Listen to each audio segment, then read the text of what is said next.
Crouse.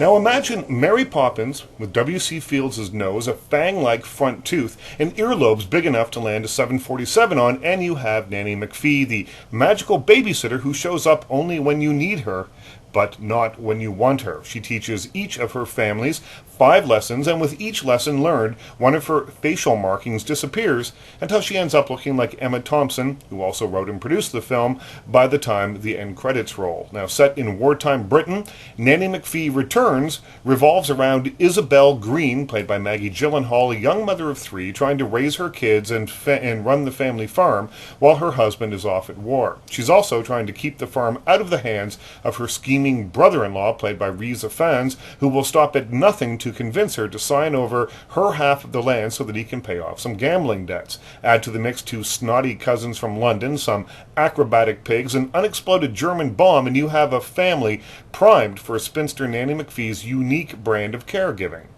Nanny McPhee Returns is a fantasy for kids that's more about the life lessons she teaches than it is about the title character. The kids learn about good behavior and cooperation, while McPhee lurks in the background, almost disappearing completely from the movie for a long stretch in the middle, which is just as well. As wonderful as Thompson is, a little bit of Nanny goes a long way, but luckily the movie is brimming with appealing characters and other winning performances. As Isabel, Gyllenhaal proves that she has a Gwyneth Paltrow-esque facility with English accents. She's wonderful as the kind-hearted but frazzled mother, but really delivers in the movie's emotional moments. She brings a realism to certain scenes that isn't often found in kids' entertainment. At the other end of the scale is Ifans, who, as the villain, seems to have lurched off the stage from the local Christmas pantomime. He plays Uncle Phil as broadly as possible, but somehow it works.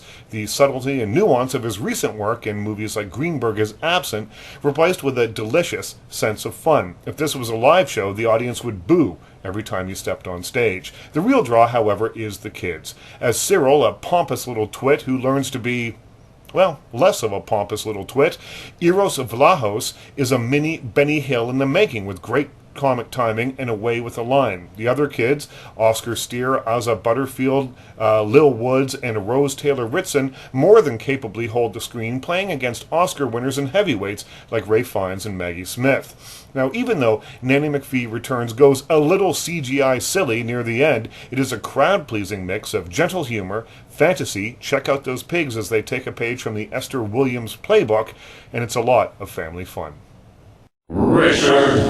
Crouse.